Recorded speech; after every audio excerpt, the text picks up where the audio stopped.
兜率天宮慈心學院收藏咗大量嚟自西藏同埋尼泊爾嘅唐卡，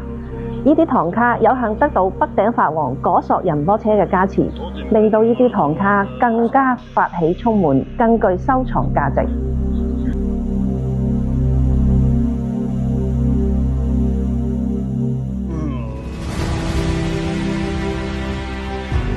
大家好，今期我介紹呢幅唐卡嘅主佛呢，佢有一個非常特別嘅形象喎，佢有4隻手臂嘅，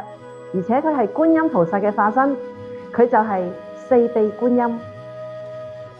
佢4隻手臂係代表住佢有非常宏大嘅力量，可以幫助眾生，而且亦都表達咗佢有一個非常寬厚嘅慈悲心嘅。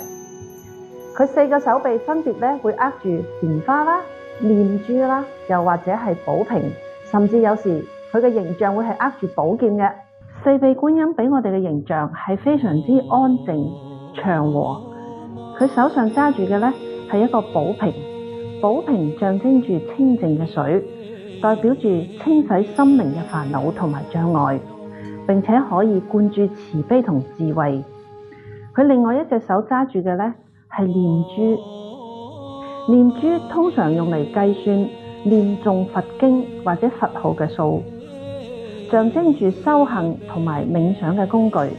提醒信徒保持專注同埋佢嘅定力。另一隻手，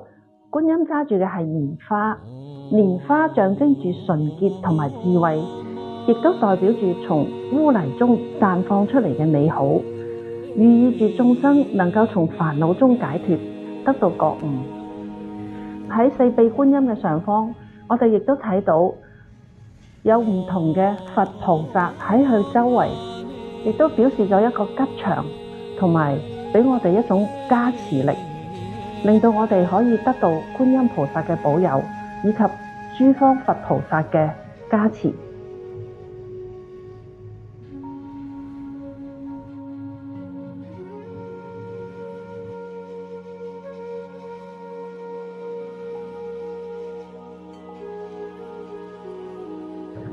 四臂觀音嘅形象喺佛教裏邊咧係非常之受到推崇同埋尊敬嘅，